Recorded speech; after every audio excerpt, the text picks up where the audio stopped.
ایک دور تھا جب بنی اسرائیل پھر سے ہم گمراہی میں جا رہے تھے۔ بازاروں میں فتنہ اور شاہی محلوں میں ظلم اور نافرمانی عام ہو چکی تھی، مگر اس اندھیرے میں ایک آواز تھی جو حق کی طرف بلا رہی تھی۔ وہ تھے حضرت یحییٰ علیہ السلام، لوگوں کے نیکیوں کی طرف بلاتے، گناہوں سے روکتے اور سب سے زیادہ زور دیتے حرام رشتوں سے بچانے پر۔ اسی زمانے میں ایک بادشاہ تھا، اس کا نام تھا ہیرود، جو اپنے ہی بھائی کی بیوی سے شادی کرنا چاہتا تھا، جو شریعت کے خلاف اور سخت حرام تھا۔ سب لوگ ڈرتے تھے، کوئی منع نہیں کرتا، الٹا محل کی درباری اسی کی تائید کرتے۔ مگر جب بات حضرت یحییٰ علیہ السلام تک پہنچی تو انہوں نے دو ٹوک کہہ دیا، یہ رشتہ اللہ کی نظر میں حرام ہے اور تمہارا بادشاہ ہونا تمہیں گناہ کی اجازت نہیں دیتا۔ اللہ اکبر! بے شک یہ بات بادشاہ اور اس عورت کو چپ گئی۔ پہلے ٹایا گیا، پھر رشوت کی کوشش ہوئی، مگر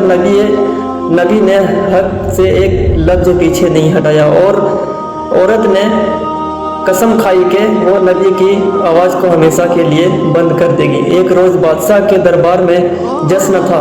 وہی عورت سج دھج کر آئی اور بادشاہ کو خوش کرنے کے لیے ناچ پیش کیا۔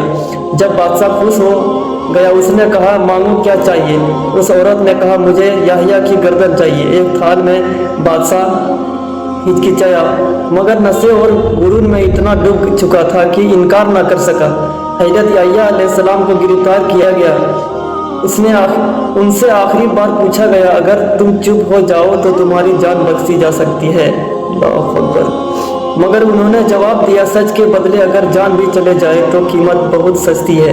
ان کا سر کاٹ گئے اور تھال میں رکھ کر اسی عورت کو پیش کیا گیا۔ مگر کہتے ہیں کہ جس وقت اس کا سر لایا گیا، اس کے ہونٹوں سے لہو کے ساتھ صرف ایک لفظ نکلا، اللہ ایک ہے اور انصاف ضرور ہوگا۔